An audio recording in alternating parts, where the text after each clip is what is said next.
Hello hello friends, দেখো আমার morning coaching centre থেকে ব্লগ দেওয়া স্টার্ট করলাম। আর প্রতিদিনের মতো যেসব স্টুডেন্টরা এখনও পড়াশোনা করছে তাদের একটু শেয়ার করছি। দেখো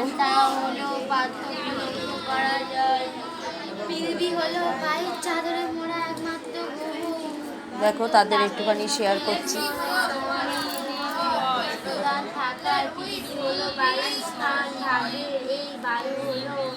তাদের একটু শেয়ার করছি। দেখো, যেটা তোমাদের প্রতিদিনই বলি, একসঙ্গে অনেকগুলো স্টুডেন্ট পড়া মানে একটা পজিটিভ এনার্জি গ্রো করে।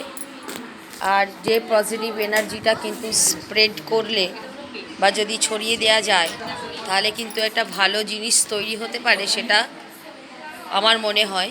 এবং সেটা হলো এটাই যে স্টুডেন্টরা পড়াশোনার প্রতি ওয়াকিবহাল হবে, স্টুডেন্টরা পড়াশোনা করবে, তাদের পড়াশোনা করতে ভালো লাগবে।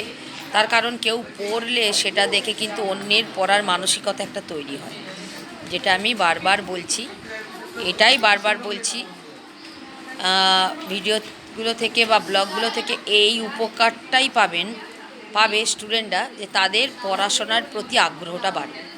প্রতিদিনই একই কথা বলছি। ঠিক আছে, আজকে আমার শরীরটা বিশেষ ভালো নেই, ওই জন্যে আর ব্লগ বাড়াচ্ছি না। চলো, tata, bye, good morning, very good morning. প্রত্যেকে ভালো থেকো, এই প্রার্থনা করে, ঈশ্বরের কাছে কামনা করে ব্লগটা কমপ্লিট করলাম। ওকে, চলো।